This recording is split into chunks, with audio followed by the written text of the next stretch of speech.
Existe uma imagem que se tornou praticamente sinônimo do ocultismo. Um ser com cabeça de bode, asas abertas, um braço apontando para os céus e o outro apontando para a terra. Nas mãos, uma palavra curiosa. E hoje, essa figura aparece muitas vezes em filmes, videogames, capas de álbuns e inúmeras obras de ficção. Para alguns, ela representa Satanás. Para outros, um antigo demônio. Há quem acredite que seja uma divindade pagã, e existem até aqueles que afirmam que ela era adorada pelos cavaleiros templários. Mas em todas essas afirmações, existe uma versão incompleta. Porque a figura que conhecemos hoje como Bafomé nunca existiu dessa forma na Idade Média. Na verdade, durante séculos, ninguém sabia sequer como Bafomé deveria ser representado.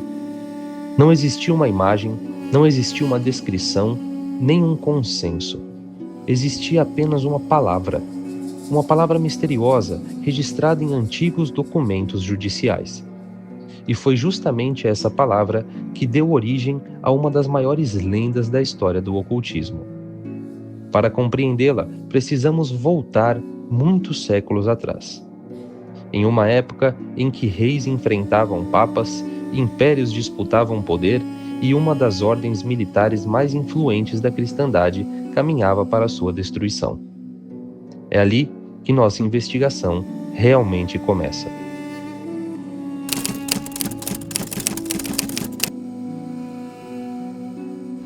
Uma das referências mais antigas que podemos achar nos estudos acontece por volta de 1098, durante a Primeira Cruzada.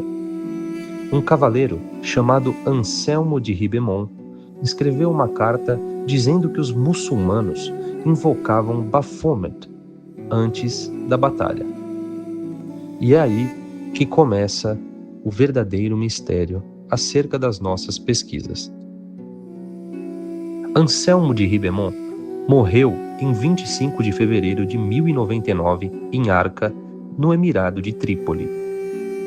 Era um nobre franco da região de Flandres e se destacou por ser um dos líderes mais presentes da Primeira Cruzada, ao lado de figuras como Estevão de Blois e Chartres.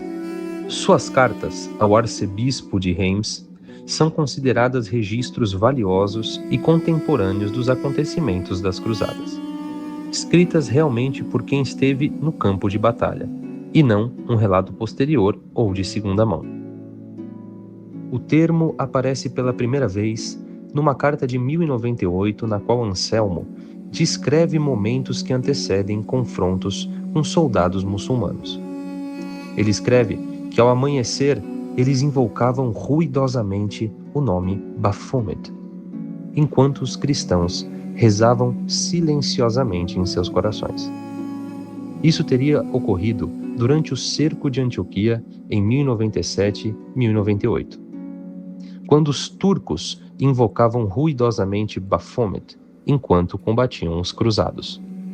O conselho acadêmico é praticamente unânime quanto à origem da palavra. A maioria dos estudiosos acredita que o nome é uma alteração de Muhammad, ou seja, o fundador e profeta do Islã.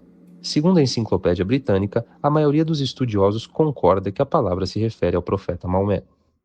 É geralmente aceito que os soldados muçulmanos estavam, na verdade, invocando o seu nome. E é possível que Anselmo tenha ouvido mal o que os soldados diziam, ou que tenha havido uma deformação proposital, ou até mesmo involuntária, ao transcrever um som estrangeiro em francês antigo e latim medieval.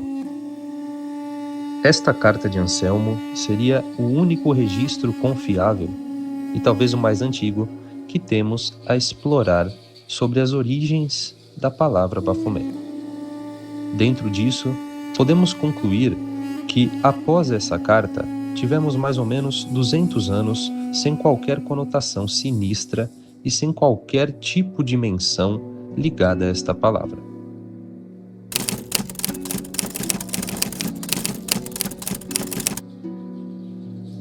No final do século XIII, os Cavaleiros Templários estavam entre as instituições mais poderosas da Europa. Fundada quase 200 anos antes, durante o período das Cruzadas, a Ordem dos Pobres Cavaleiros de Cristo e do Templo de Salomão havia nascido com uma missão aparentemente simples: proteger peregrinos cristãos que viajavam para Jerusalém. Mas ao longo das décadas, sua influência cresceu muito além do campo de batalha. Os templários administravam fortalezas, controlavam rotas comerciais, recebiam doações de reis e nobres, possuíam terras espalhadas por diversos reinos e desenvolveram um sofisticado sistema financeiro que permitia a peregrinos e monarcas movimentar recursos entre diferentes regiões da Europa e do Oriente. Muitos historiadores veem nesse sistema um precursor de práticas bancárias que seriam aperfeiçoadas nos séculos seguintes. Essa prosperidade trouxe prestígio, mas também despertou inveja. Entre aqueles que observavam o crescimento da ordem, havia um homem particularmente interessado em suas riquezas: o rei da França, Felipe IV, conhecido como Felipe o Belo. Naquele momento, a monarquia francesa enfrentava graves dificuldades financeiras.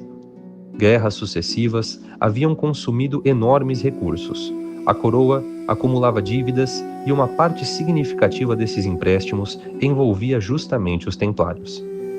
Eliminar a ordem significava eliminar um credor poderoso e, ao mesmo tempo, abrir caminho para a apropriação de parte de seus bens.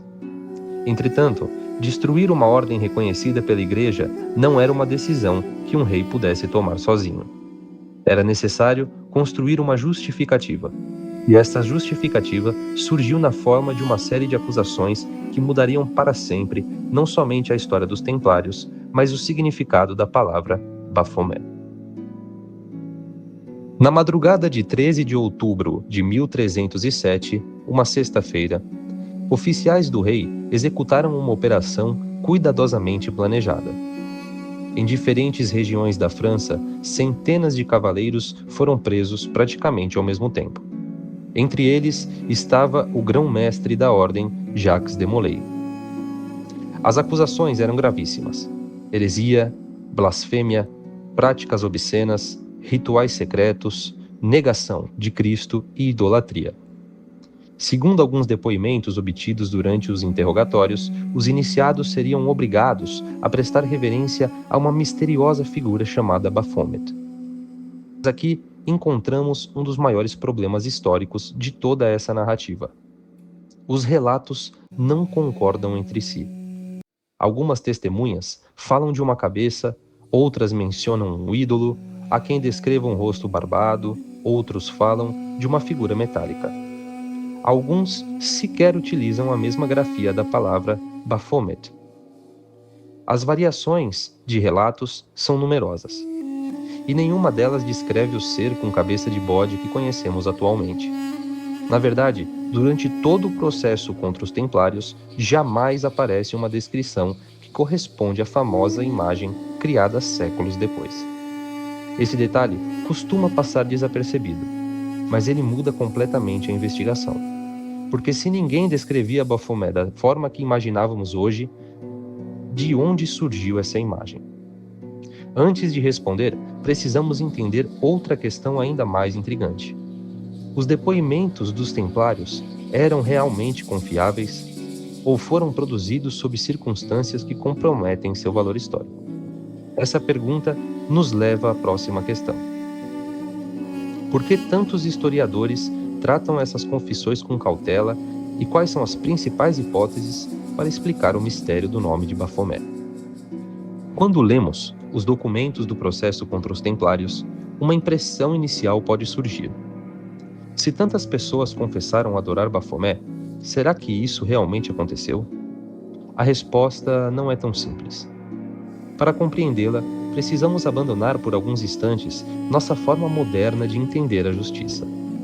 No início do século XIV, os interrogatórios conduzidos pelas autoridades civis e eclesiásticas eram muito diferentes dos processos judiciais atuais. A confissão era considerada a prova mais importante de um crime, e para obtê-la, o uso da tortura era amplamente aceito em determinadas circunstâncias.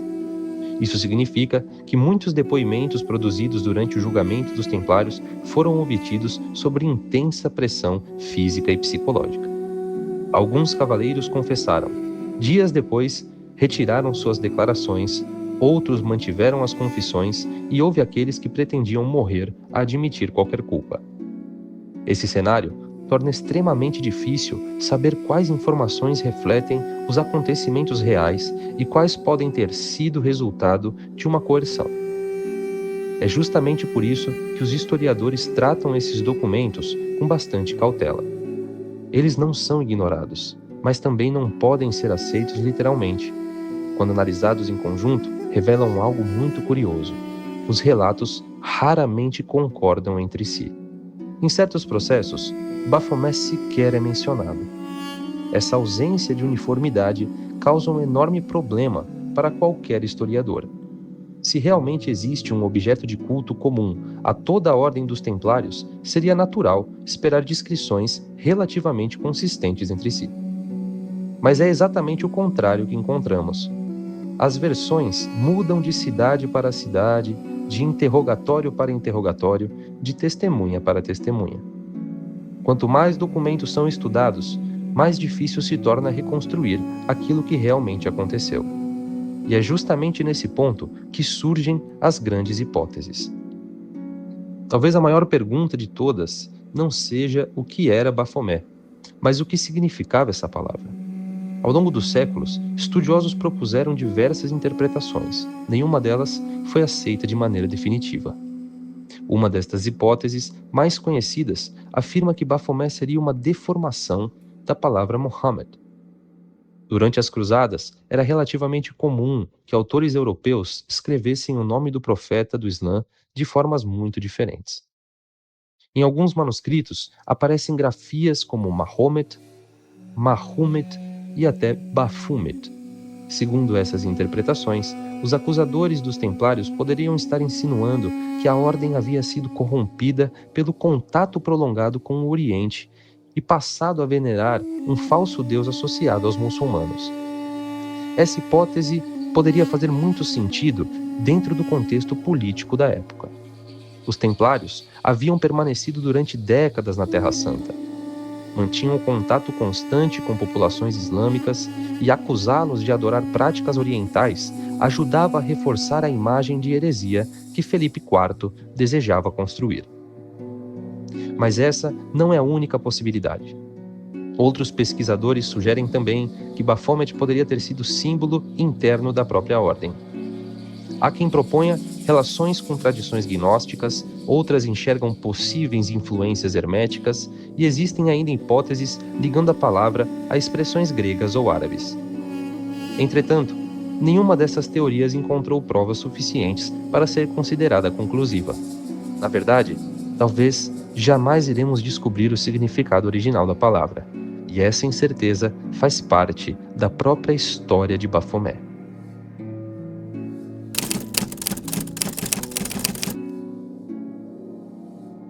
Existe, porém, um detalhe ainda mais surpreendente. Depois da queda dos Templários, Baphomet praticamente desaparece. Os séculos passam, a Europa atravessa guerras, a reforma protestante transforma o continente, o renascimento floresce, a imprensa revoluciona o conhecimento, novos grimórios são escritos, a demonologia começa a se desenvolver. Mas Baphomet quase não aparece. E isso é algo extraordinário. Parece simples, mas é uma grande chave para o entendimento dessa história. Porque se realmente fosse um grande demônio medieval, esperaríamos vê-lo entre os espíritos catalogados pelos grimórios, encontrar seu nome nas listas de demonólogos, como Johann Weyer, mas isso não acontece. Baphomet permanece praticamente ausente da literatura ocultista durante séculos. É como se tivesse desaparecido da história.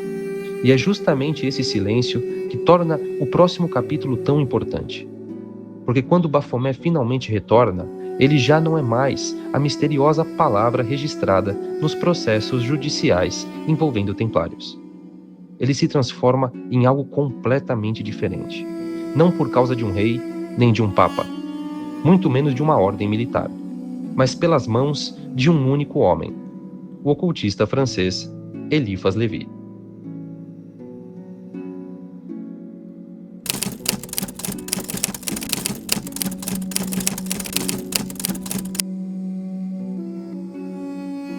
Durante mais de 500 séculos, Baphomet permaneceu envolto em incertezas.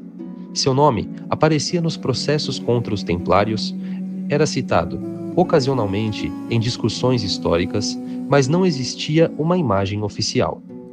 Nem uma escultura medieval, nem uma pintura, nenhum manuscrito descrevendo uma criatura com cabeça de bode. Baphomet era acima de tudo um mistério. E isso mudou em 1854. Naquele ano, um ocultista francês chamado Eliphas Lévi publicou uma obra que mudaria para sempre a iconografia do esoterismo ocidental. O livro se chama Dogma e Ritual de Alta Magia. Lévi não era apenas um escritor, foi um dos principais responsáveis pelo renascimento do ocultismo na França do século XIX. Estudava cabala, alquimia, hermetismo, magia cerimonial e simbolismo religioso. Sua intenção não era reconstruir exatamente aquilo que os templários haviam adorado. Na verdade, esse nunca foi seu objetivo. O que Lévi procurou era criar uma imagem capaz de representar um princípio universal. Um símbolo que reunisse em uma única figura ideias presentes em diversas tradições esotéricas. Foi assim que nasceu o Baphomet que conhecemos hoje. Devido ao imaginário cristão estar profundamente enraizado na maioria da população, é fácil enxergar um demônio quando vemos pela primeira vez o desenho de Lévi. Mas basta olhar com mais atenção para perceber que praticamente cada detalhe possui um significado filosófico. A cabeça de bode, por exemplo, não representa simplesmente o mal. Ela remete ao chamado bode de Mendes, uma associação simbólica inspirada em interpretações do deus Ba, o senhor de Djedet, e na tradição esotérica do século XIX. É importante notar que essa ligação foi construída por Lévi e outros ocultistas modernos. Ela não corresponde diretamente ao culto histórico egípcio. As asas lembram a dimensão espiritual.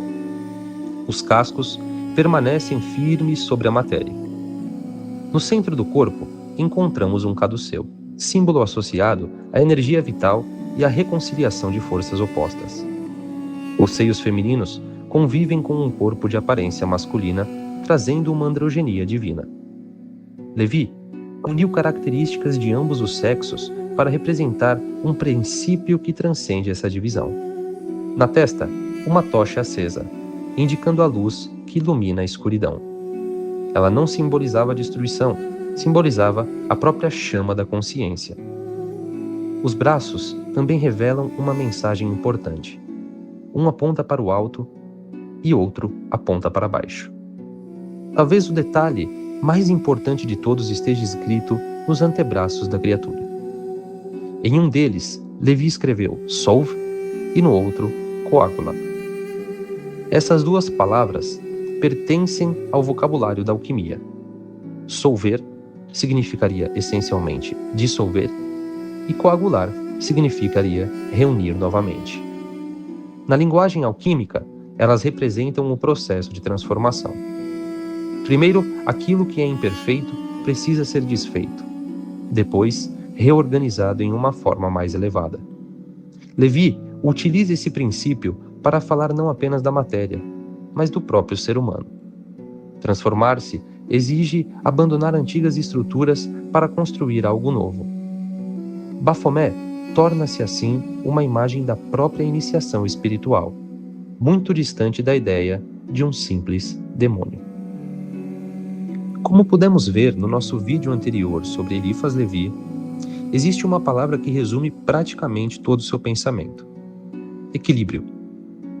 Em sua visão, o universo não era governado por forças isoladas, mas por pares de opostos: luz e sombra, masculino e feminino, espírito e matéria, misericórdia e rigor, atividade e repouso. A verdadeira sabedoria consistiria em compreender que esses polos não existem para destruir um ao outro. Eles existem para manter a ordem do cosmos.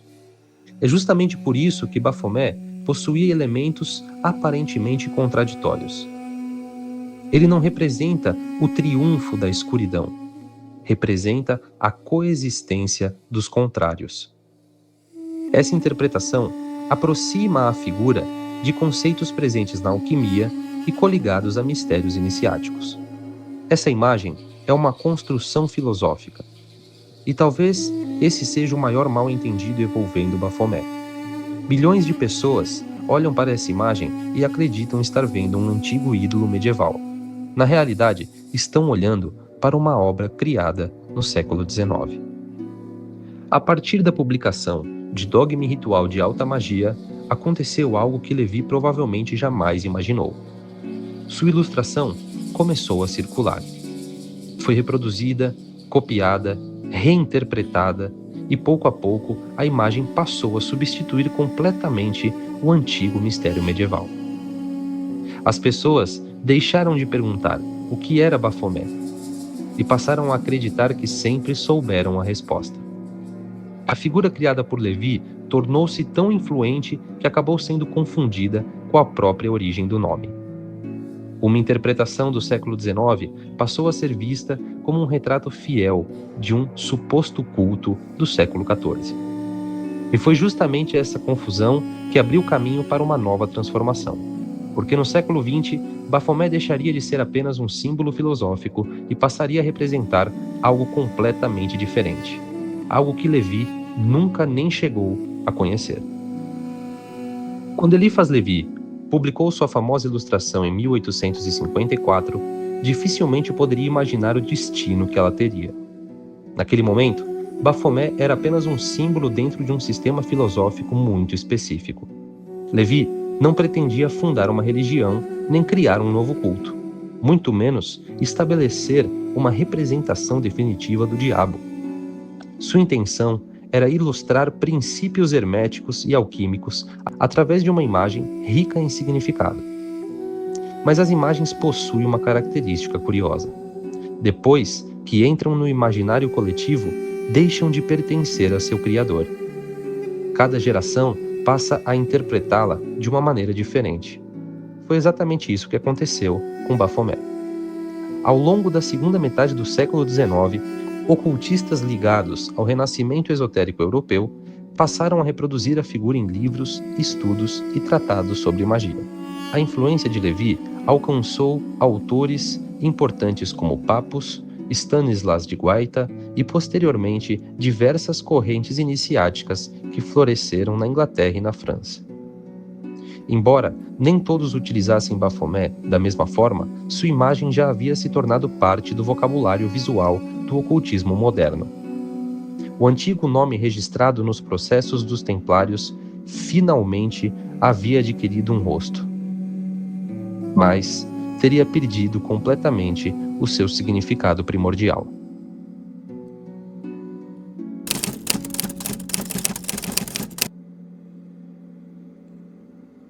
Foi apenas no século XX que ocorreu uma nova transformação.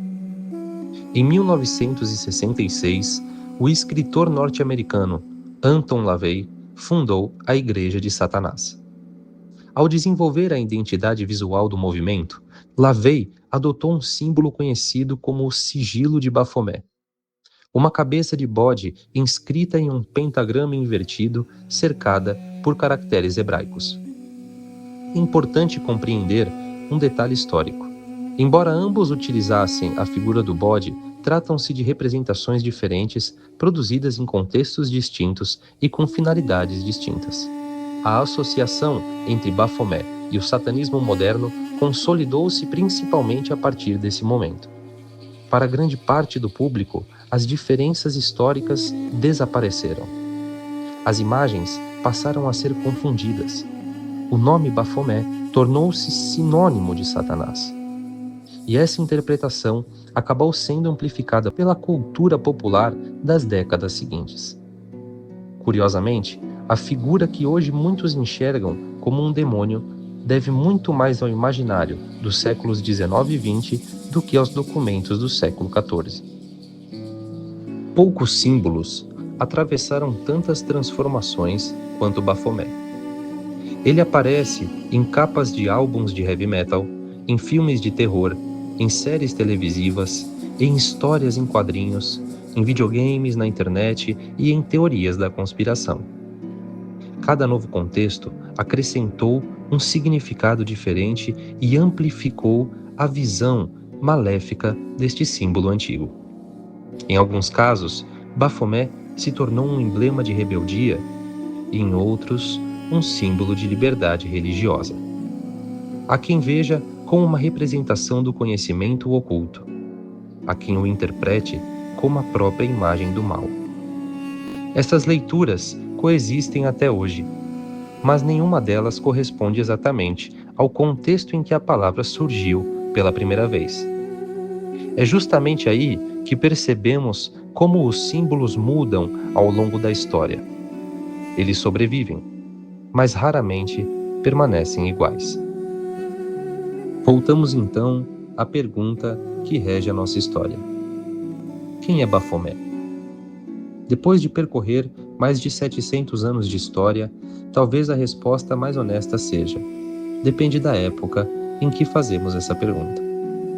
No início do século XIV, Baphomet era apenas um nome misterioso que apareceu nos processos contra os Cavaleiros Templários e anteriormente em batalhas nas Cruzadas. No século XIX, tornou-se uma representação filosófica criada por Eliphas Levi para sintetizar ideias da alquimia, do hermetismo e da tradição esotérica ocidental. No século XX, passou a ser associado ao satanismo moderno e ganhou uma enorme projeção através da cultura popular e a velocidade de circulação de ideias que a internet proporciona. Essas três imagens frequentemente se misturam, mas elas não pertencem ao mesmo momento histórico. Confundi-las é apagar séculos de transformações culturais, e talvez esse seja o maior ensinamento da história de Baphomet. Os símbolos nunca nascem prontos. Eles são reinterpretados, reescritos, reapropriados, e cada geração projeta neles os seus medos, as suas crenças e as suas expectativas. Por isso, estudar Baphomet não significa apenas investigar um nome estranho registrado em antigos documentos. Significa observar como uma simples palavra atravessou mais de 7 séculos de história e se transformou em um dos símbolos mais reconhecidos e mais incompreendidos do ocultismo moderno. No fim, talvez Baphomet nunca tenha sido apenas uma figura. Nunca foi um demônio. Talvez ele seja um espelho. Um símbolo que revela muito menos sobre o passado do que sobre a forma como cada época, cada pessoa ou cada tradição escolheu enxergá-lo.